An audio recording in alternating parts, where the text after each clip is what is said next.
Hi friends, welcome back to my YouTube channel. ಹೇಗಿದ್ದೀರಾ ಎಲ್ಲರೂ ಚೆನ್ನಾಗಿದ್ದೀರಾ ಅಂತ ಅಂದ್ಕೊತಾ ಇದ್ದೀನಿ. ನಾನು ಕೂಡ ಚೆನ್ನಾಗಿದ್ದೀನಿ. ಇವತ್ತು ನಾವು ಮಂಗಳೂರಿಗೆ ಹೊರಟಿದ್ದೀವಿ. ಸೊ ಇವಾಗ ಮನೆಯಿಂದ ಹೊರಡಬೇಕು. ಟೈಮು 10:30 ಆಗಿದೆ. ನಾನು ಇವಾಗ ಲಾಗ್ನ ಸ್ಟಾರ್ಟ್ ಮಾಡೋಣ ಅಂಥೇಳಿ ಕ್ಯಾಮ್ರಾ ಆನ್ ಮಾಡಿದೆ. ನಾವು ಟಿಫನ್ ಎಲ್ಲ ಮುಗಿಸಿ ಇವಾಗ ಹೊರಡ್ತಾ ಇದ್ದೀವಿ. ಏನಕ್ಕೆ ಅಂದರೆ ನಾವು ನಾಳೆ ಕೊರಗಜ್ಜ ಸ್ವಾಮಿ ದೇವಸ್ಥಾನಕ್ಕೆ ಹೋಗೋದಿದೆ. ಸೊ ಅದಕ್ಕೋಸ್ಕರ ನಾವು ಇವತ್ತೇ ಹೋಗಿ ಅಲ್ಲಿ ಒಂದಿನ ಹಾಲ್ಟ್ ಆಗಿಬಿಟ್ಟು ನೆಕ್ಸ್ಟ್ ಡೇ ಟೆಂಪಲ್ಗೆ ಹೋಗ್ತೀವಿ. ನಿಮಗೂ ಕೊರಗಜ್ಜ ಸ್ವಾಮಿ ಟೆಂಪಲ್ನ ತೋರಿಸ್ತೀನಿ. ಬನ್ನಿ ಫ್ರೆಂಡ್ಸ್. ಇವತ್ತು ಶನಿವಾರ, ನಾವು ಇವತ್ತೇ ಹೊರಟು ಅಲ್ಲೇ ಹಾಲ್ಟ್ ಆಗ್ತಾ ಇದ್ದೀವಿ. ಸೊ ಭಾನುವಾರ ಬೆಳಿಗ್ಗೆನೇ ದರ್ಶನ ಮುಗಿಸ್ಕೊಂಡು ಬೇಗನೆ ರಿಟರ್ನ್ ಬರೋಣ ಅಂತ ನಿಮಗೂ ಕರ್ಕೊಂಡು ಹೋಗ್ತೀನಿ ಫ್ರೆಂಡ್ಸ್. ಬನ್ನಿ ಜರ್ನಿನ ಸ್ಟಾರ್ಟ್ ಮಾಡೋಣ. ಫ್ರೆಂಡ್ಸ್, ನಾವು ಇವಾಗ ಬೆಂಗಳೂರಿಂದ ಜರ್ನಿನ ಸ್ಟಾರ್ಟ್ ಮಾಡಿದ್ದೀವಿ. ಸೊ ನಾವು ನಮ್ಮ ಕಾರಲ್ಲೇ ಹೋಗ್ತಾ ಇದ್ದೀವಿ. 350 ಕಿಲೋಮೀಟರ್ಸ್ ಆಗುತ್ತೆ ಬ್ಯಾಂಗ್ಳೂರು ಟು ಮ್ಯಾಂಗ್ಳೂರು. ಹಾಗೆ 7.5 ಅವರ್ಸ್ ಬೇಕಾಗುತ್ತೆ ಹೋಗಿ ತಲುಪಲಿಕ್ಕೆ. ಬೆಂಗಳೂರಿಂದ ಮಂಗಳೂರಿಗೆ ಹೋಗುವಾಗ ಹಾಸನ್ನು, ಸಕಲೇಶಪುರ ರೂಟಲ್ಲೇ ಹೋಗಬೇಕಾಗತ್ತೆ. ಸೊ ರೋಡೆಲ್ಲ ತುಂಬಾ ಚೆನ್ನಾಗಿದೆ. ಹಾಗೆ ಜರ್ನಿ ಏನೆಲ್ಲೂ ಬೋರ್ ಅಂತ ಅನಿಸಲ್ಲ. ನಾವು ಮಂಗಳೂರಿಗೆ ಹೋಗ್ತಾ ಇರೋದು ಇದು 3rd ಟೈಮು. ಬಟ್ ಕೊರಗಜ್ಜ ಸ್ವಾಮಿಗೆ ಹೋಗ್ತಾ ಇರೋದು 2nd ಟೈಮು. ನನಗಂತೂ ಮಂಗಳೂರು ಅಂದರೆ ತುಂಬಾ ಇಷ್ಟ ಆಗುತ್ತೆ. ಬೀಚೆಲ್ಲ ಇದೆಯಲ್ಲ ಅದರಿಂದ. ಹಾಗೆ ನಿಮ್ಗೆ ಯಾರಿಗೆಲ್ಲ ಇಷ್ಟ ಆಗುತ್ತೆ ಅಂತ ಕಮೆಂಟ್ ಮಾಡಿ ಹೇಳಿ. ಹಾಸನ ಸಕಲೇಶಪುರ ರೂಟಲ್ಲಿ ಹೋಗೋದೇ ಒಂದು ಚಂದ. ಯಾಕಂದರೆ ನಾವು ಫುಲ್ ನೇಚರ್ ಮಧ್ಯೆ ಹೋಗ್ತಾ ಇರ್ತೀವಿ. ಸೊ ತುಂಬಾ ಚೆನ್ನಾಗಿ ಅನಿಸ್ತು.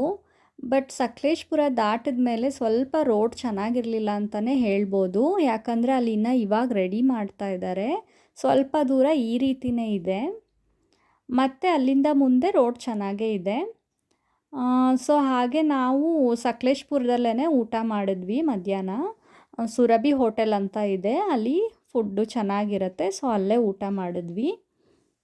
ಫ್ರೆಂಡ್ಸ್, ನಾವಿವಾಗ ಮಂಗಳೂರಿಗೆ ಬಂದಾಯಿತು. ಇಲ್ಲಿ ಬಂದು ರೀಚ್ ಆದಾಗ ಟೈಮ್ ಬಂದು 6:30 ಆಗಿತ್ತು. ನೀವು ನೋಡ್ತಾ ಇರ್ಬೋದು. ಸೊ ಸ್ವಲ್ಪ ಕತ್ಲೆ ಕೂಡ ಆಗ್ತಾ ಇದೆ. ಹಾಗೆ ನಾವು ರೂಮ್ ಕೂಡ ಮುಂಚೆನೇ ಬುಕ್ ಮಾಡ್ಕೊಂಡಿದ್ವಿ. ಸೊ ಇವಾಗ ನಾವು ರೂಮ್ ಕಡೆಗೆ ಹೋಗ್ತಾ ಇದ್ದೀವಿ. ಇದು ಸಿಟಿಯಿಂದ ಸ್ವಲ್ಪ ದೂರನೇ ಇದೆ. ನಾವು ಆ್ಯಕ್ಚುಲಿ ಟೆಂಪಲಿಗೆ ಹತ್ತಿರ ಇರಲಿ ಅಂಥೇಳಿ ಟೆಂಪಲ್ ಹತ್ತಿರ ರೂಮ್ ಬುಕ್ ಮಾಡ್ಕೊಂಡಿದ್ವಿ.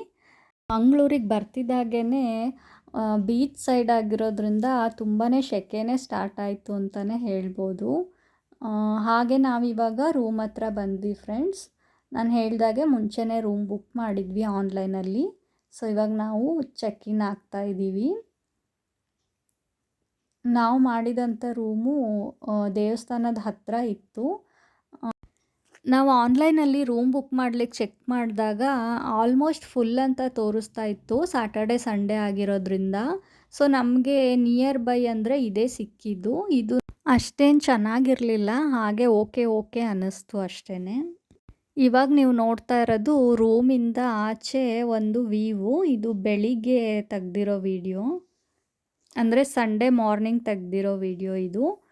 ಸೊ ನಾವಿವಾಗ ರೆಡಿಯಾಗಿ ಟೆಂಪಲ್ಲಿಗೆ ಹೊರಡ್ತಾ ಇದ್ದೀವಿ. ಫ್ರೆಂಡ್ಸ್, ಇವಾಗ ನೀವು ನೋಡ್ತಾ ಇರ್ಬೋದು ನನ್ನ ಔಟ್ಫಿಟ್ಟು. ನಾನು ಸಿಂಪಲ್ಲಾಗಿ ಒಂದು ಸ್ಯಾರಿನ ಉಟ್ಕೊಂಡಿದ್ದೆ. ದೇವಸ್ಥಾನಕ್ಕೆ ಹೋಗ್ತಿರೋದ್ರಿಂದ ಸ್ಯಾರಿ ಉಡೋಣ ಅಂಥೇಳಿ ಈ ರೀತಿ ಒಂದು ಸಿಂಪಲ್ಲಾದ ಸ್ಯಾರಿನ ವೇರ್ ಮಾಡಿದ್ದೆ. ಫ್ರೆಂಡ್ಸ್, ಇವಾಗ ನೀವು ನೋಡ್ತಾ ಇರೋದು ಕೊರಗಜ್ಜ ಸ್ವಾಮಿ ದೇವಸ್ಥಾನಕ್ಕೆ ಹೋಗೋ ರೋಡು. ಇದಿರೋದು ಪೆರಮನ್ನೂರು ಉಳ್ಳಾಳ್ ಅಂತ ಮಂಗಳೂರಿನ ಏರಿಯಾದ ಹೆಸರು. ಸೊ ಇದೇನೇ ಆದಿಸ್ಥಳ ಕೊರಗಜ್ಜ ಸ್ವಾಮಿ ಕ್ಷೇತ್ರ. ಈ ರೀತಿ ಪೀಠಗಳು ಸುಮಾರು ಕಡೆ ಇದೆ. ಬಟ್ ನಾವು ಮೊದಲಿಂದ ಹೋಗ್ತಾ ಇರೋದು ಇದೇ ಟೆಂಪಲ್ಗೆ. ಸೊ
ಸೊ ನಾವಿವಾಗ ದೇವಸ್ಥಾನದ ಹತ್ರ ರೀಚ್ ಆಗಿದ್ದೀವಿ. ಬನ್ನಿ ಫ್ರೆಂಡ್ಸ್, ಹೋಗೋಣ ದೇವಸ್ಥಾನಕ್ಕೆ ಹೋಗಿ ಕೊರಗಜ್ಜ ಸ್ವಾಮಿ ದರ್ಶನನ ಮಾಡೋಣ.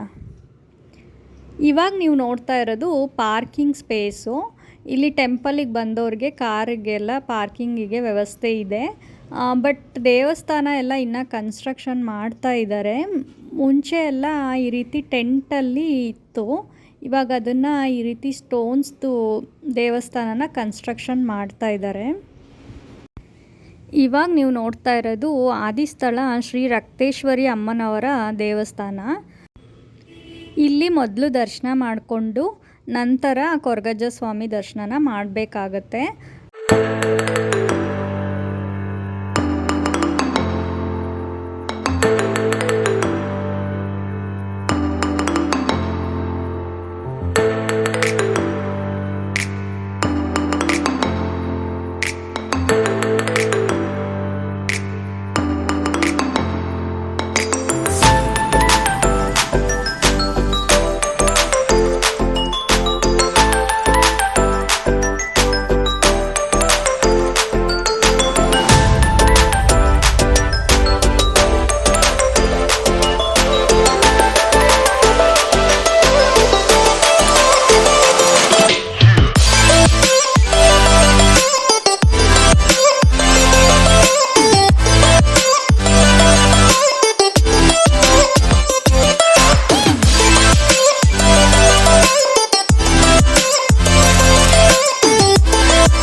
ಫ್ರೆಂಡ್ಸ್, ಇವಾಗ ನೀವು ನೋಡ್ತಾ ಇರೋದು ನಾವು ಕೊರಗಜ್ಜ ಸ್ವಾಮಿ ಪೀಠದ ಹತ್ರ ಬಂದಿದ್ದೀವಿ. ಇಲ್ಲಿಗೆ ಪೂಜೆ ಸಾಮಾನು ಅಂತ ಕೇಳಿದ್ರೆ ಅವರೇ ನಿಮಗೆ ಕೊಡ್ತಾರೆ. ಇದು ಚಕ್ಲಿ ಮತ್ತು ವಿಳೆದೆಲೆ, ಅಡಿಕೆ ಹಾಗೂ ಆಲ್ಕೋಹಾಲು, ಈ ರೀತಿ ಅವರೇ ಪೂಜೆ ಸಾಮಾನು ಅಂತ ಹೇಳಿದ್ರೆ ಈ ರೀತಿ ಸೆಟ್ ಕೊಡ್ತಾರೆ. ಇದನ್ನೇ ತೊಗೊಂಡು ಹೋಗಬೇಕಾಗುತ್ತೆ ಒಳಗಡೆ. ಸೊ ನಾವಿಲ್ಲಿ ಒಳಗಡೆ ನಿಂತಿದ್ದೀವಿ. ತುಂಬಾ ರಶ್ ಇತ್ತು, ಭಾನುವಾರ ಆಗಿದ್ದರಿಂದ ತುಂಬಾ ರಶ್ ಇತ್ತು. ಪೂಜೆ ಸಾಮಾನೆಲ್ಲ ಇಸ್ಕೊಂಡು ಅವರು ಇವಾಗ ದೇವರಿಗೆ ನೈವೇದ್ಯಕ್ಕೆ ಇಡ್ತಾ ಇದ್ದಾರೆ. ಸೊ ತುಂಬಾ ಜನ ಸೇರಿದ್ರು, ಬೇರೆ ಬೇರೆ ಕಡೆಗಳಿಂದ ಎಲ್ಲ ಬಂದಿದ್ದರು. ನಾವು ಅಲ್ಲಿ ನೋಡ್ದಂಗೆ ಹುಬ್ಬಳ್ಳಿ, ಧಾರವಾಡ ಹೀಗೆ ಅನೇಕ ಬೇರೆ ಬೇರೆ ಊರುಗಳಿಂದನೇ ಬಂದಿದ್ದರು. ಕೊರಗಜ್ಜ ಸ್ವಾಮಿ ಮೇಲೆ ನಂಬಿಕೆ ಇಟ್ಟು ಬಂದವ್ರಿಗೆ ತುಂಬಾ ಒಳ್ಳೆಯದಾಗಿದೆ ಅಂತಲೇ ಹೇಳ್ಬೋದು. ಅಲ್ಲಿರೋರು ಸಹ ಹೇಳ್ತಾ ಇದ್ದರು.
ಇವಾಗ ನೀವು ನೋಡ್ತಿರ್ಬೋದು ದರ್ಶನ ಎಲ್ಲ ಮುಗಿಸ್ಕೊಂಡು ಆಚೆ ಬಂದ್ವಿ. ಅಲ್ಲಿ ಗಂಧ ಪ್ರಸಾದ ಕೊಡ್ತಾರೆ, ಅದನ್ನು ಈಸ್ಕೊಂಡು ಹೊರಗಡೆ ಬಂದ್ವಿ. ತುಂಬಾ ಬಿಸಿಲಿತ್ತು. ಮಂಗಳೂರು ಆಗಿರೋದ್ರಿಂದ, ಇನ್ನು ಬೀಚ್ ಸೈಡ್ ಆಗಿರೋದ್ರಿಂದ ಸಿಕ್ಕಾಪಟ್ಟೆನೇ ಹಬೆ ಹೊಡಿತಾ ಇತ್ತು ಅಂತ ಹೇಳ್ಬೋದು. ಇಲ್ಲೇ ದೇವಸ್ಥಾನದ ಹತ್ರನೇ ಒಂದು ಶಾಪ್ ಇತ್ತು. ಸೊ ಜ್ಯೂಸ್ ಕುಡಿಯೋಣ ಅಂತ ಹೋದ್ವಿ. ಅಲ್ಲಿ ಗೋಲಿ ಸೋಡಾ ಹಾಗೆ ಮಜ್ಜಿಗೆ ಎಲ್ಲ ಮಾರ್ತಾಯಿದ್ರು. ನಾವು ಸೋಡಾನ ಕುಡಿದ್ಬಿಟ್ಟು ಆಚೆ ಬಂದ್ವಿ. ಇವಾಗ ನಾವು ಹೋಗ್ತಾ ಇರೋದು ಇನ್ನೊಂದು ಕೊರಗಜ್ಜ ಸ್ವಾಮಿ ಟೆಂಪಲ್ಗೆ. ಇದೂ ಮೇಯ್ನ್ ದೇವಸ್ಥಾನ ಅಂತಲೇ ಹೇಳ್ಬೋದು. ಇಲ್ಲೂ ಸುಮಾರು ಜನನೇ ಸೇರಿದ್ರು. ಆದರೆ ಇಲ್ಲಿ ಫೋಟೋ ವಿಡಿಯೋ ಏನೂ ತೆಗಿಯೋ ಹಾಗಿಲ್ಲ. ಸೊ ನಾವು ಈ ಟೆಂಪಲ್ಗೂ ಹೋಗಿ ದರ್ಶನ ಮುಗಿಸ್ಕೊಂಡು ಆಮೇಲೆ ಹೊರಟ್ವಿ.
ನಾವಿವಾಗ ದರ್ಶನ ಎಲ್ಲ ಮುಗಿಸ್ಕೊಂಡು ವಾಪಸ್ ರೂಮ್ಗೆ ಹೋಗ್ತಾ ಇದ್ದೀವಿ.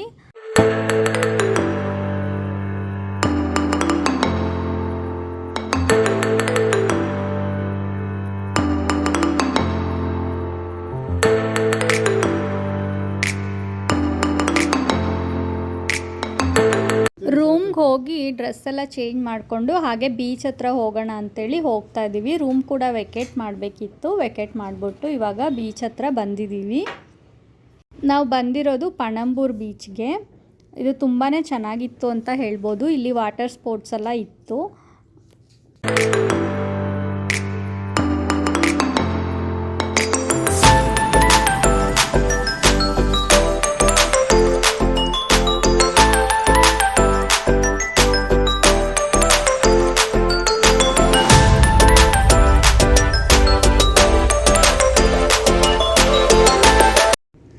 ಸೊ ಇವಾಗ ಬೀಚ್ ಹತ್ರ ಬಂದು ಸ್ವಲ್ಪ ಹೊತ್ತು ಇಲ್ಲಿ ಎಂಜಾಯ್ ಮಾಡಿಕೊಂಡು ಸ್ವಲ್ಪ ರೀಲ್ಸ್ ಎಲ್ಲ ಮಾಡಿಕೊಂಡು ಹಾಗೆ ಚಾಟ್ಸ್ ಎಲ್ಲ ತಿನ್ಕೊಂಡು ಇವಾಗ ನಾವು ರಿಟರ್ನ್ ಬೆಂಗಳೂರಿಗೆ ಹೊರಡೋಣ ಅಂತ ಹೊರಡ್ತಾ ಇದ್ದೀವಿ. ಫ್ರೆಂಡ್ಸ್, ಈ ವಿಡಿಯೋ ನಿಮಗೆಲ್ಲ ಇಷ್ಟ ಆಗಿದೆ ಅಂತ ಅಂದ್ಕೊಂಡಿದ್ದೀನಿ. ಇಷ್ಟ ಆದರೆ ಒಂದು ಪುಟ್ಟ ಲೈಕ್ ಮಾಡೋದನ್ನು ಮರಿಬೇಡಿ. ಹಾಗೆ ಯಾರೆಲ್ಲ ಸಬ್ಸ್ಕ್ರೈಬ್ ಆಗದೆ ನೋಡ್ತಾ ಇದ್ದೀರಾ ಪ್ಲೀಸ್ ಸಬ್ಸ್ಕ್ರೈಬ್ ಮಾಡ್ಕೊಳ್ಳಿ. ಹಾಗೆ ಪಕ್ಕದಲ್ಲಿರೋ ಬೆಲ್ ಐಕನ್ನ ಪ್ರೆಸ್ ಮಾಡೋದ್ರಿಂದ ನಾನು ಯಾವುದೇ ಹೊಸ ವಿಡಿಯೋ ಶೇರ್ ಮಾಡಿದ್ರೂ ನಿಮಗೆ ನೋಟಿಫಿಕೇಷನ್ ಬರುತ್ತೆ. Thanks for watching. ನೆಕ್ಸ್ಟ್ ವಿಡಿಯೋದಲ್ಲಿ ಸಿಗೋಣ.